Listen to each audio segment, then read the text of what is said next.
অনেকেই টাকা পয়সা ডোনেট করতেছেন বা কালেকশন করতেছেন, ভালো কথা। তবে এখানে মূল বিষয়টা হচ্ছে যে দিনের জন্য মানবিক দৃষ্টিকোণ থেকে তাদের সাহায্য সহযোগিতা করা। সেখানে গিয়ে হয়তো আপনি দিতে পারেন অথবা কারো মাধ্যমে পৌঁছে দিতে পারেন। যেখানে উপকার হয়, তাদের উপকার করাটা এই মুহূর্তে অত্যন্ত জরুরি। কিন্তু নিজে গিয়ে সেই দানগুলো দিয়ে আসা অত্যন্ত গুরুত্বপূর্ণ নয়। কারণ এখন একটি সেনসিটিভ সময় চলতেছে, ডেঞ্জারাস সময়। এ সময়ে শো অফ করা বা ভিডিও করা, নিজে দিয়ে তারপর সেটা কনটেন্ট ক্রিয়েট করা বা ভ্লগ করা, এসব এখন অত্যন্ত গর্হিত একটি কাজ।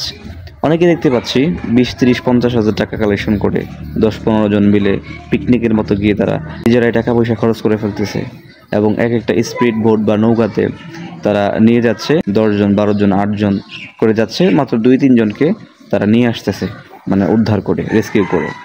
এখন যেখানে ধরেই ১০-১৫ জন, সেখানে যদি আমরা নিজেরাই যাই ১০-১৫ জন, সেক্ষেত্রে সেটা তো অত্যন্ত দুঃখজনক ব্যাপার। এখানে আমাদের পরিচিত হয়তো ২-৩ জন যাওয়া যেতে পারে। কিন্তু এখন আমরা যাচ্ছি কী করতে? আমরা নিজেরা আনন্দ করতে, পিকনিক করতে, ছবি তুলতে।